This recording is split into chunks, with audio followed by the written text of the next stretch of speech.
Nous étions en train d'évoquer le Mali avec la désignation du gouvernement du Premier ministre Boubou Cissé. Carlos Quetoro, vous pensez que la question du gouvernement malien est un peu énigmatique? Oui, c'est un peu énigmatique parce que je le disais que je ne veux pas oser dire que je ne prends pas les oppositions, bien l'opposition malienne, très au sérieux. Parce que très souvent, leur engagement de contestation vis-à-vis du pouvoir n'est jamais aussi radical que les autres oppositions dans les autres pays. Et on assiste aussi très souvent au fait que dans l'opposition, ce sont des gens qui, à un moment donné, ont participé à des gouvernements, ont été responsables des institutions dans le pays et avant de revenir. Parce que entre-temps également, il y a eu alternance, et il y a un nouveau chef d'État qui est arrivé, et puis ceux qui étaient au pouvoir se sont rangés dans l'opposition, ce qui fait qu'il y a une certaine dynamique qui ne leur donne pas en raison de leur passé en tant que membres de certaines institutions qui ont eu à pratiquer l'administration, qui ont eu à pratiquer le pouvoir, ils ne vont pas jusqu'à une certaine limite en matière de contestation. Et il y a toujours une certaine réserve. Et au même moment, il y a aussi un certain nombre de réseaux, des relations qu'ils ont particulièrement avec, pas seulement avec le président de la République, mais avec certains membres du gouvernement qui ne leur permettent pas certaines choses. Ce qui fait que... Parce que quand on prend même l'actuel chef de file de l'opposition, Soumaïla Cissé, et le président de la République, les deux sont devenus ministres la même année. Voilà. Ils ont fait la même école.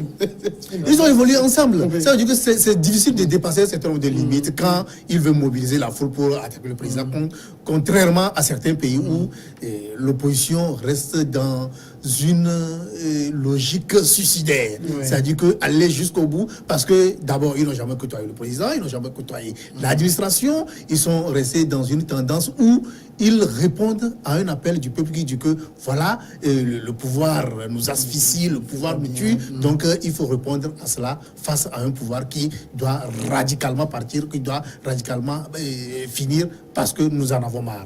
Donc, quel est l'idéal? C'est-à-dire d'avoir un gouvernement où les gens se connaissent et même si leur opposition n'est pas si tranchée que ça, ou d'avoir un gouvernement où on a un gouvernement mais on a une opposition très radicale, très tranchée. Cela dépend des contextes. Si la pratique gouvernementale permet d'assurer le bien-être, permet d'assurer la sécurité, permet d'avoir une certaine bonne gouvernance où les populations ne dénoncent pas de façon indéfinie les pratiques de gestion financière, ou ne dénoncent pas les pratiques de corruption de façon impunie. Si les populations sont plus ou moins satisfaites de la façon dont le pays est dirigé, je pense qu'une opposition ne peut pas aller au bout. L'opposition n'aura même pas d'argument pour critiquer la gestion du pouvoir, s'il y a un certain bien-être, si le social est assez bien développé. Mais là où on constate, comme le cas du Togo, où le chef de l'État dit qu'il y a une minorité qui s'accapare des biens du pays, et il n'arrive pas à mettre je ne sais pas, en déroute, cette minorité-là qui s'accapare des biens du pays, une minorité dont il est le chef de file, parce que c'est lui qui est le chef de l'État. Si il y a cette situation qui se présente dans ce contexte-là, obligatoirement, l'opposition est obligée de se radicaliser. Et quand l'opposition se radicalise, par ricochet, le pouvoir se braque pour rester aussi dans sa logique de conservation du pouvoir. Et c'est ça qui crée à deux niveaux ce clivage où il y a le radicalisme, tant au niveau de l'opposition qu'au niveau du pouvoir. Mais là où il y a une certaine largesse, où des gens sont connus, des gens pensent que l'État et la nation est la chose qui unit tout le monde et que malgré tout, il faut préserver la nation. On ne nourrit pas une certaine animosité et jusqu'à un niveau contre la personne, mais contre la gestion. Je pense que les choses peuvent s'améliorer et peuvent aller de l'avant. Alors, Firmin, quand on est dans le cas d'espèce du Mali, où on voit par exemple un Tchébili Dramé qui était directeur de campagne de Soumaïla Cissé, on a entendu tout ce qu'il a dit de mauvais sur la gestion d'Ibeka et qui se retrouve dans son gouvernement. On s'interroge. Oui, c'est ça, c'est dans la posture élection. Aujourd'hui, il faut gouverner. Donc, ce qu'on a dénoncé durant les élections, c'est justement l'administration de la personne. Oui, aujourd'hui, c'est ça, au fait. C'est la politique. Parce qu'à l'époque, c'était sur un terrain de jeu, c'était sur un terrain électoraliste. Donc, il fallait avoir tout, il fallait peindre l'adversaire en noir complètement. Et juste après les élections, donc, on peut oublier et se serrer les mains s'il s'agit de l'intérêt du pays. Ce que Carlos Keitaou dit est très intéressant. S'il faut avoir une opposition radicale et que cette opposition-là puisse constituer une alternative crédible face au pouvoir qui est en place, je pense que c'est une bonne chose. Mais s'il faut avoir une opposition radicale à la togolaise, ça, je ne souhaite pas ça. Je ne souhaite ça à aucun pays. Parce que depuis 1990, les opposants sont radicaux et on ne voit pas le changement qu'ils apportent. Regardez les élections locales, même qu'on a jusqu'à présent, ces opposants n'ont jamais revendiqué ça. Et regardez l'état dans le pays dans lequel nous sommes. Mais les Africains doivent comprendre qu'en réalité, le pouvoir, c'est le pouvoir. Là, la politique, c'est la politique. Sur un terrain électoraliste ou en pleine campagne, on peut attaquer l'autre. On peut, avec véhémence, avec virulence, avec tous les mots pas possibles, on peut attaquer. Mais quand il s'agit de l'intérêt national, donc on peut s'accorder, on peut accorder les violons pour pouvoir discuter. C'est comme, on le voit toujours dans les pays occidentaux, quand il s'agit des questions d'intérêt national, aux États-Unis, il n'y a ni démocrate, il n'y a ni républicain. Maintenant, quand c'est à l'interne et tout ça, on peut se disputer pour un certain nombre de choses. C'est comme en France aujourd'hui, quand il s'agit des intérêts de la France, à l'extérieur, vous ne verrez jamais droite ou socialiste. Mais tout le monde s'accorde pour défendre la France. Au Togo, on n'arrive pas à voir ça. Regardez, quand on parle depuis là, on parle de terrorisme, on ne voit aucun opposant, par exemple, se prononcer de façon virulente et avec pragmatisme sur le sujet. En Afrique, même ces histoires d'opposants partis au pouvoir, je pense qu'on s'embrouille. Il va falloir qu'on redéfinisse notre démocratie, comme je l'ai toujours dit. Oui, permettez-moi d'abord de rectifier. Je n'ai jamais dit que l'opposition togolaise n'est pas une alternative crédible. Non, je ne connais pas à vous. Voilà. Parce que tu m'as évoqué avant de tirer la conclusion. Non, moi je pense que dans un contexte comme le Mali, il y a cette situation, ce concept de tolérance populaire, d'excuses populaires dont bénéficient les leaders politiques. C'est-à-dire que on ne va pas crier haro sur une personnalité qui était entre-temps dans l'opposition et qui est appelée à venir dans un gouvernement pour construire le pays. Mais au Togo, on crie au voleur, celui qui hier était de l'opposition et brusquement se retrouve dans la gestion du pouvoir. Donc c'est cette posture-là qui crée une certaine situation de radicalisation dans la mesure où certains membres de l'opposition qui ont des compétences à faire valoir, qui savent que sur les sujets sur lesquels ils critiquent le pouvoir en place, ces sujets-là peuvent être résolus si eux, ils sont au gouvernement, ils ont envie de bien vouloir contribuer à faire évoluer les choses, à corriger cette situation. Mais la seule crainte, c'est qu'ils aient la flagellation populaire. C'est-à-dire qu'automatiquement, dès que vous vous mettez à disposition, par exemple, un opposant dans un nouveau gouvernement, de Kwame Klasso, par exemple, on dit voilà, il a acheté, il est vendu, et tout ça. Et ça fait que chacun se retient. Mais même au Mali aujourd'hui, ceux qui sont revenus, les opposants qui sont dans le gouvernement, d'abord, le principe de la démocratie africaine, c'est que lui aussi n'a qu'à venir manger un peu. Parce qu'il a tant critiqué, il était dans l'opposition. C'est aussi une vitrine pour le pouvoir de le présenter comme un exploit. Voilà, désormais, il est avec nous. C'est le cas de Gilles Christophe à l'époque.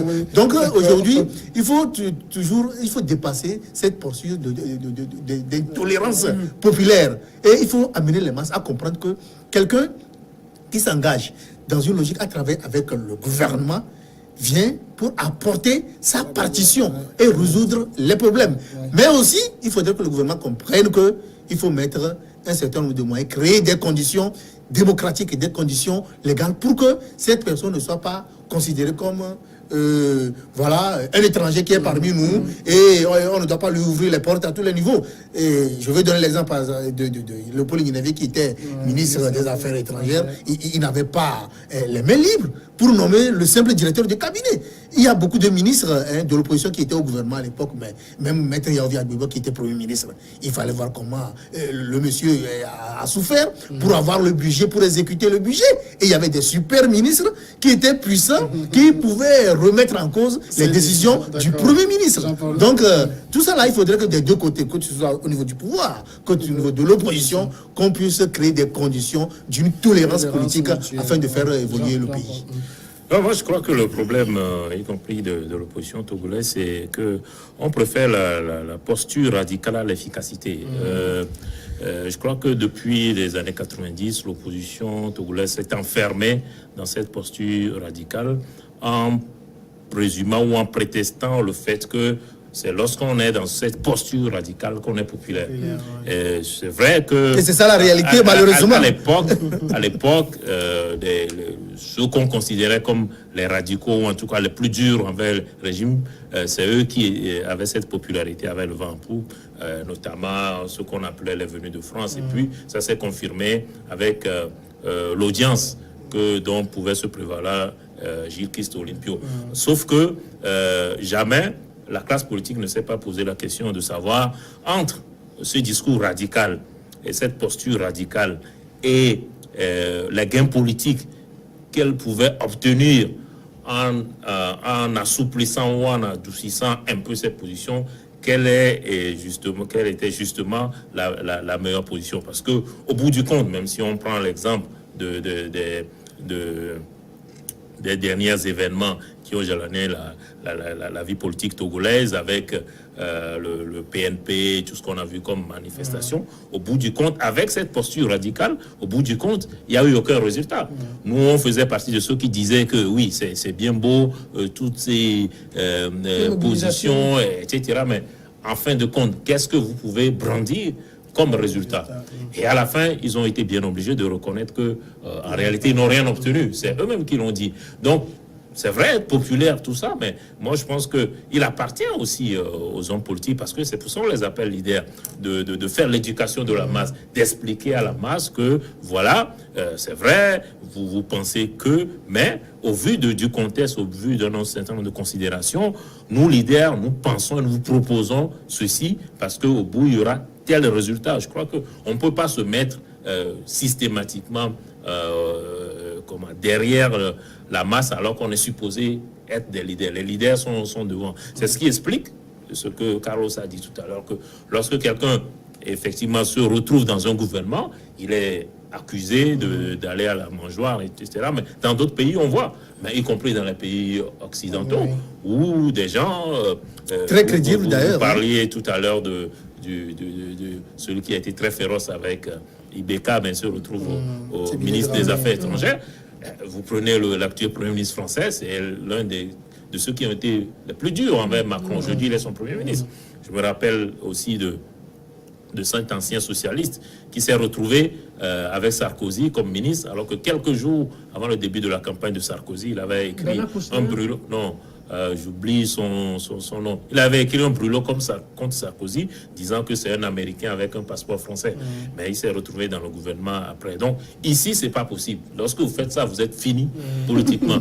Ouad a fait des gouvernements de Abdou Diouf. Mais après, il a été élu. Donc, c'est vrai que parfois, comme Carlos l'a dit également, le pouvoir aussi ne crée pas les conditions de ce genre de choses. Une fois que vous êtes là, bon... Mais on est en politique, il faut les comprendre aussi. Ils essaient de vous tuer politiquement une fois que vous franchissez le pas. Mais il faut faire l'équilibre entre cela, tout en gardant ses convictions. Si vous êtes convaincu qu'il faut ceci, il faut cela, c'est pas parce que vous êtes au gouvernement qu'il faut perdre ses convictions. Vous apportez votre aide, vous apportez votre savoir-faire, vos compétences, et lorsqu'on n'a plus besoin de vous, vous retournez à vos bases et puis... vous continuez la politique. Il y a deux beaux exemples que tout le monde connaît. Jusqu'au lendemain de la signature de l'accord politique global, Maître Yaovi Agbebo a été nommé Premier ministre. La première réaction de Gilles Olympio à l'époque sur une radio internationale, c'est que nous n'allons pas rentrer dans un gouvernement avec un parti satellite du RPT. Donc on traitait directement Maître Yaovi Agbebo de parti satellite, de vendu. Et après, on a vu que cela avait agi sur l'électorat de 2007. Le cas avait perdu et le cas avait eu que 4 députés à l'Assemblée. Et maintenant, en 2010, où J-Chris Olympio maintenant signe un accord avec RPT, on dit tout le monde, même ses anciens lieutenants, tout le monde, les gens ont dit, il est vendu, il a pris de l'argent, ainsi comme... Et c'est ce qui a fait que lui aussi, il a chuté et son parti a perdu de la crédibilité. Oui, le principe, c'est qu'il faut que les gouvernements africains essaient d'avoir le minimum d'esprit démocratique à assumer et à faire cultiver. Et s'il y a ce minimum-là, je pense que les oppositions serait beaucoup plus à l'aise à composer et à travailler beaucoup plus pour le pays que contre la gestion, bien contre le gouvernement. Et c'est ça qui crée, ce sont les frustrations qui naissent de ce qu'on voit tous les jours de la gestion du pays, des tendances à rester au pouvoir, ne pas quitter, de ne pas vous créer des conditions pour que chacun puisse bénéficier des richesses de l'État, de créer une certaine oligarchie qui domine alors que des gens n'ont pas le minimum. C'est ça. Donc les gouvernements au niveau de l'Afrique, et notamment de l'Afrique subsaharienne, doivent arriver à un niveau où les populations doivent se sentir à l'aise dans la gestion du pays. Et quand les gens crient parce qu'ils ont des difficultés dans leur localité, mais qu'on puisse voler à leur secours.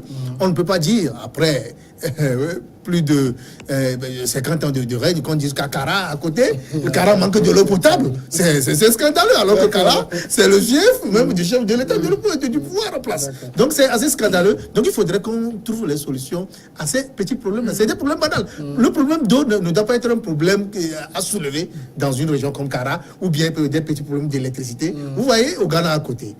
Jusqu'à la dernière ferme qui est à Ségbé, c'est une ferme du Ghana. C'est-à-dire qu'il y a l'électricité. La coiffeuse peut être connectée, peut être branchée sur le courant électrique à moins de coût.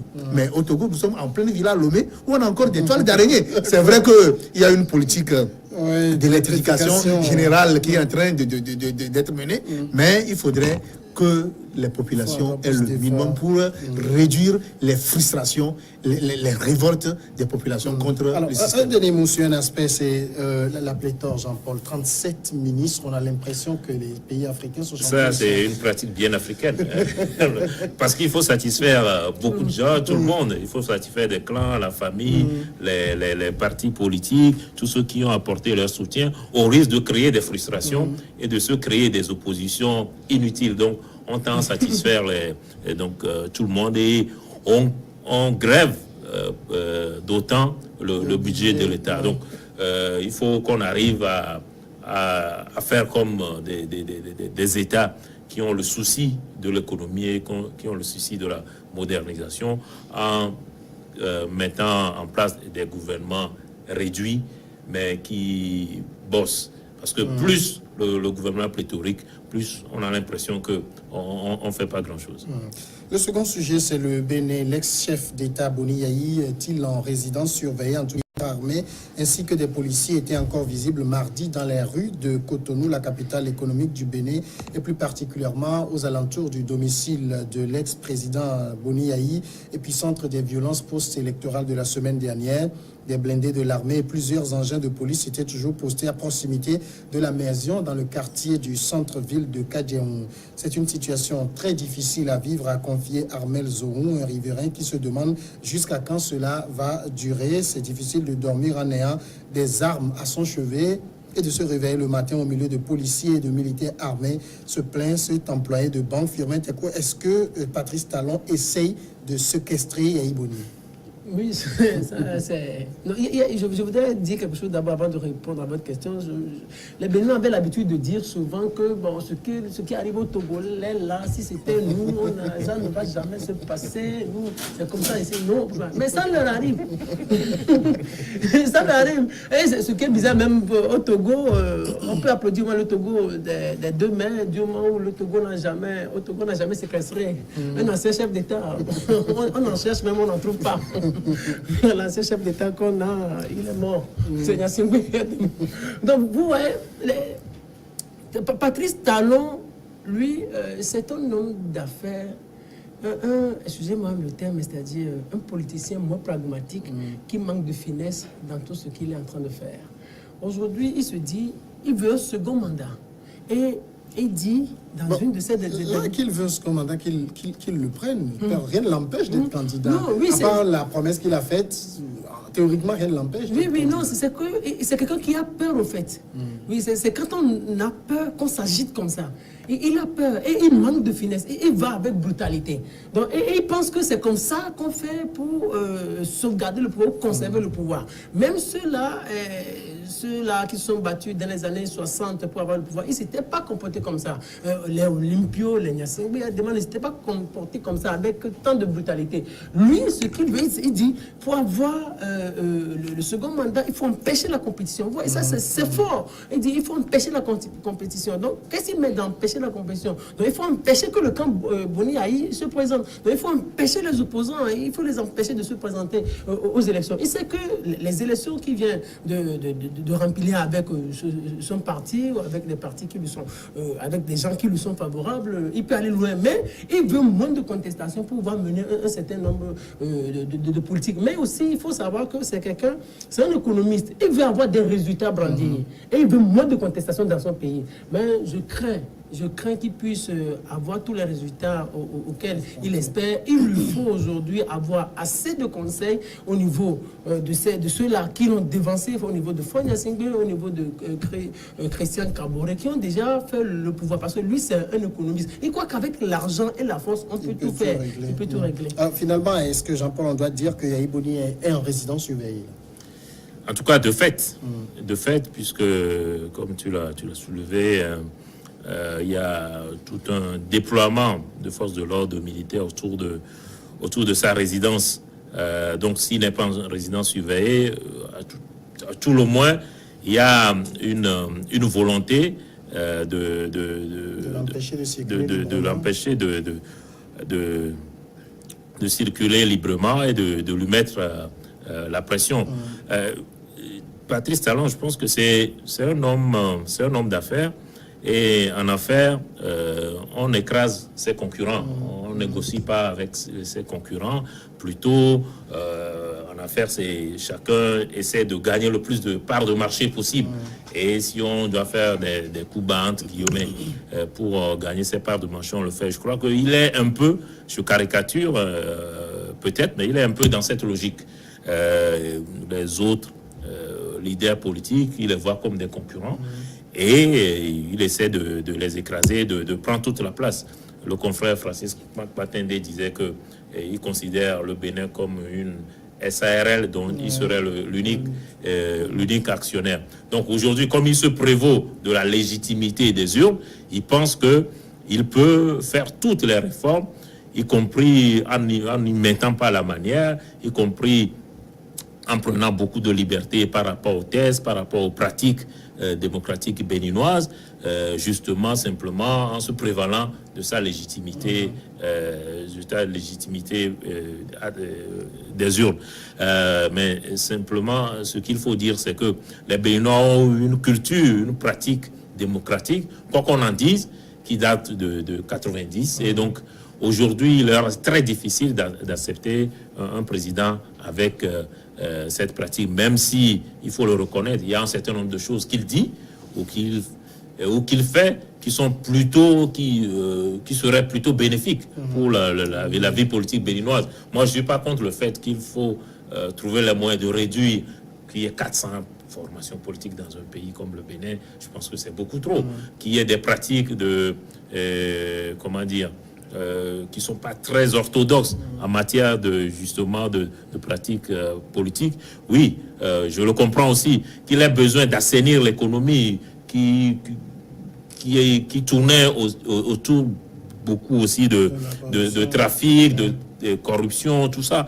Aussi, personne ne peut lui reprocher, mais il y a la méthode, il y a un certain nombre de choses qui lui sont reprochées, d'autant plus que tout ça, en tout cas sur le plan économique, est fait pour enrichir ou continuer à renforcer ses propositions, notamment à travers les sociétés qu'il détient directement ou indirectement à travers ses proches. Donc, je pense qu'il a intérêt, comme on l'a dit ici la dernière fois, à plutôt apaiser les choses, à créer les conditions d'un dialogue avec son opposition. S'il veut maintenir ce rapport de force, je crains que le Bénin ne devienne, après le Togo, l'un des théâtres les plus les plus bousculés de la sous-région. Carlos Yaïboni lui-même, il a écrit une lettre à plusieurs chefs d'État, dont Macky Sall et Mamadou Bouhari. Il dit « J'en appelle à votre leadership pour que des dispositions soient prises en urgence pour assurer ma sécurité, celle de ma famille et des opposants. » Donc clairement, il se sent menacé.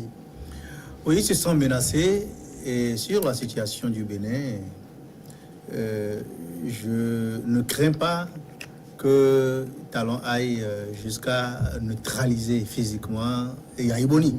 Mais c'est un dispositif de sécurité qui met en place pour éviter les troubles inédits qui avaient eu le 2 mai dernier et qui a secoué le monde entier, qui a surpris beaucoup de gens quand on en arrive à ce que la situation béninoise est stable, jadis stable, bascule en une journée parce qu'il y a eu des élections.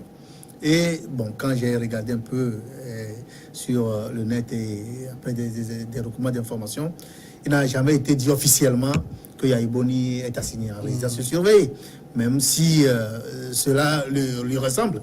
Mais il n'est pas assigné, il reçoit ses hôtes, il les raccompagne jusqu'au balcon, il leur donne des accolades et puis il retourne dans son salon.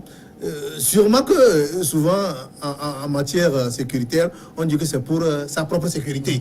Peut-être qu'il sortirait, serait dans la rue et quelqu'un, un kidam, pour créer des problèmes à Patrice Talon, lui donnerait un coup de poignard ou bien un coup de fusil. Et puis bon, on dirait que c'est Talon qui a assassiné l'ancien président Yaïboni.